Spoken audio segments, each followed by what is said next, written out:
The UAE's #1 talk radio station. Spoon and Verma with you till 5 p.m. We've been talking food. It's Foodie Friday on Farmer's Kitchen as usual. Courtney Brandt is in the studio. We're going to be finding out what food trends are coming out in 2023. We've also got the family behind 3 by Eva, which is a great place. I've been there about a month ago, actually. I even took my own mum. And we're going to be talking about the Battle of the Burgers. You're listening to Farmer's Kitchen on Dubai Eye 103.8. So, Courtney, what are some of the latest food trends that we can look forward to in 2023? I have a feeling they're going to be weird, though. They usually are, and so you're exactly right. I see, and this is not me personally making these predictions. These are articles I've read. So, mushrooms and everything is one that I've read. Is that because a lot of people are going vegan? So mushroom burgers, mushroom pies. More, in town, I think you guys might have had the Below Farm team. We did, yes. And how much fun. Okay, so I had one at home and it was better than an advent calendar. So for anybody who's looking for a weird, awesome, trendy gift, it's the mushrooms from Below Farm. Authenticity, not shortcuts. I don't know how that can count as a trend, but there you go. And that's in people, not just food as well, guys out there. Yes, agreed. Mm-hmm. Pasta alternatives. So things like, you can make spaghetti out of like zucchini and things like that. Oh, yeah. Yeah, sure. Nostalgic food, a return to maybe, things from the past. Do you know what? It's really weird. Something just popped in my head when you said that. We used to have, I think they still do, beans and sausages in a can. Yeah, do you remember that? I do. We used to, my mum, when we used to go to India, because we were little and we weren't used to eating a lot of just Indian food too much. We were like 4 or 5. She'd take cans of those in the suitcase for us. And that always reminds me of being a kid. I can't eat it as an adult for some reason, but as a kid, I can. Your mom sounds, I just imagine, because those are not, those are heavy, right? Yeah, so she's taking up luggage with these little tin cans. And we could get through 2 a day. I mean, it's a lot. And a final one, speaking of tinned items, apparently tinned fish is going to be quite trendy. Yeah, but you see, I like tinned fish. I like, you get a lot of fish in oils and stuff and in the metal kind of, you peel them back, those kind of cans. Yeah. So what do you mean they're coming back? I thought they'd never gone.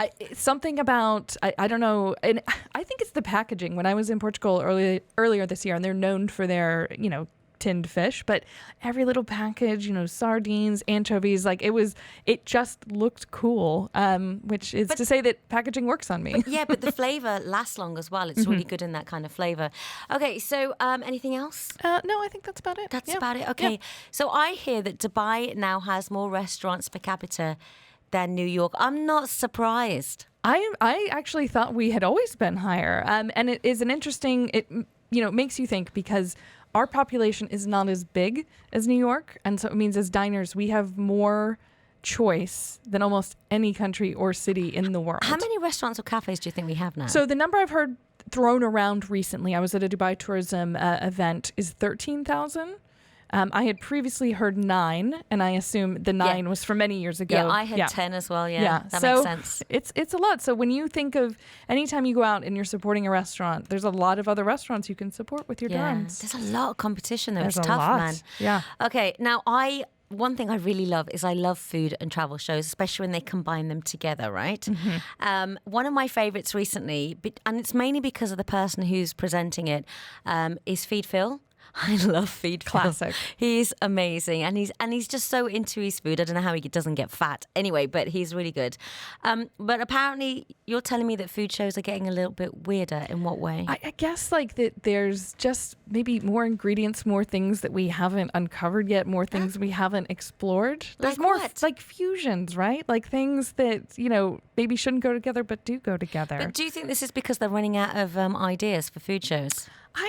There's been so many spin-offs, and I have my core group, which is Top Chef and Master Chef, that I love. But then when you look on, Netflix now, you can see make it a snack, make it healthy, make it, whatever. There's just, it seems like we could just keep going. So there's one, they have the Chef's Table on Netflix. Yes. Okay, I don't know which one it was, but I was watching it, and it was a man in Japan who wanted to open a pizza place, which is just, you don't do that in Japan, right?